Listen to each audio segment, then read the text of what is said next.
السلام عليكم ورحمة الله وبركاته. ازيكم عاملين ايه؟ يا رب تكونوا بخير. تعالوا بينا نعمل مع بعض كيكة بدون دقيق، بدون فرن، بدون لبن، بدون اي حاجة حرفيا. تعالوا هنعملها بالنشا. اول حاجة هحط كده حلة فيها مية على النار، تبقى تلتين كده، تلت مفيهوش مية، وهغطيها واسيبها لغاية ما تغلي. بعد كده هحتاج معايا 3 بيضات بدرجة حرارة الغرفة، وهبتدي ان انا افصل الصفار عن البياض. فصلت كده البياض عن الصفار، ومعايا كده الميزان، وهبتدي ان انا اوزن 20 جرام من الزيت.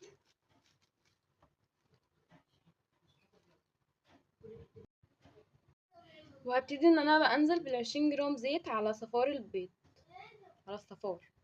انا انزل عليهم ب50 جرام من المية، ممكن كمان نستبدلها بحليب عادي لو عايزين. وهبتدي ان انا اقلبهم كده بالراحة بمضرب يدوي.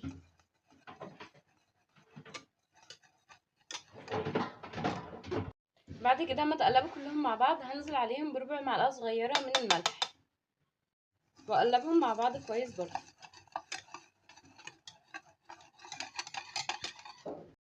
وهبتدي ان انا انزل عليهم كمان ب70 جرام من النشا.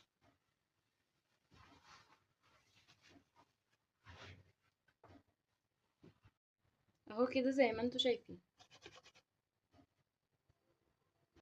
هنزل بقى ب70 جرام النشا على صفار البيض والمية والملح اللي احنا حطيناهم، وابتدي ان انا اقلب كده برفق لغايه ما يمتزج الخليط كله مع بعض.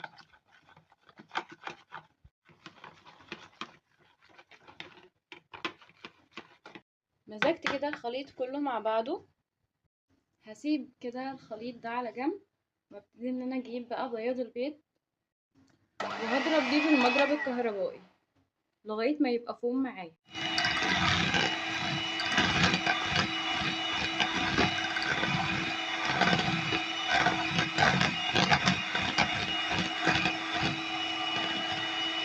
اول ما ابتدى يعمل فوم كده معايا، ضفت عليه نص معلقه فانيليا سايله، او اللي هو ظرف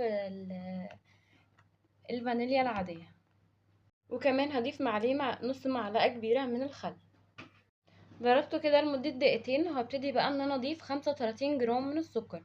هضيفهم كده، مش هضيفهم كلهم مرة واحدة، هضيفهم تدريجيا. وهبتدي ان انا اضرب الخليط بقى فوم كده خالص معايا كده صفار البيض اللي احنا عملناه، هديله تقليبة علشان لو في اي تكتلات او اي حاجة. وهاخد معلقة كده او معلقتين، احطهم في الخليط الصفار. ابتدي ان انا هقلب كويس جدا.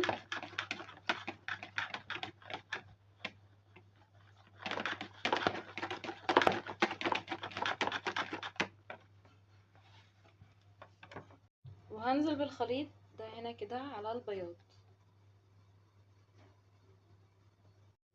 نزلت كده بالخليط كله، وهبتدي ان انا اقلبه كويس جدا.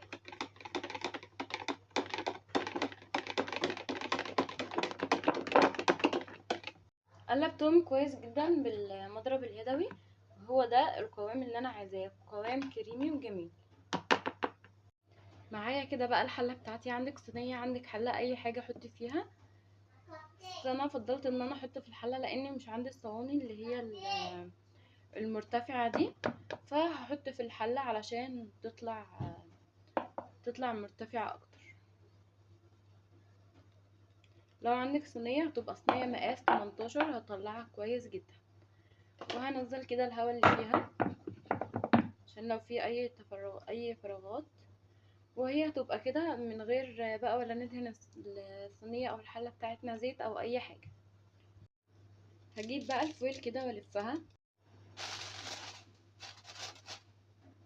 لفيتها كده بالفويل، وممكن كمان نلفها بالستريتش راب عادي، بس انا مش عندي ستريتش راب.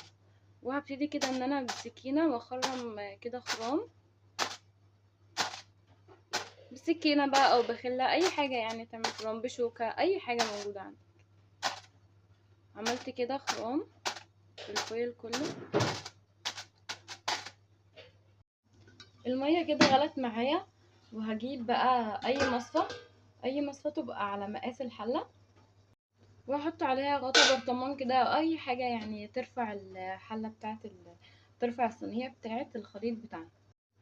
حطيت كده الحله بتاعتي، وهغطيها بقى بحله او باي حاجه تبقى على مقاس تبقى على مقاس بتاع الصينيه بتاعتنا.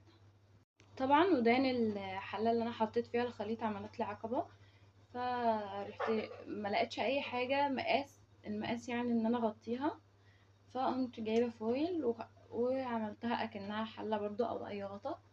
وطبعا بقى تتساب على النار لمدة ساعة أو 45 دقيقة، من ساعة ل45 دقيقة يعني. وهرجع لكم بقى. بصوا الكيكة طبعا، بصوا اتقطعت مثلثات ازاي بقت جميلة. دي طبعا البواقي بتاعتها انا ملحقتش اصورها.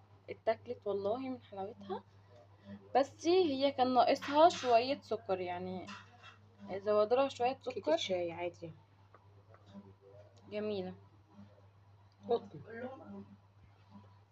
باي، متنسوش تعملوا لايك واشتراك وكومنتات جميلة زيكم.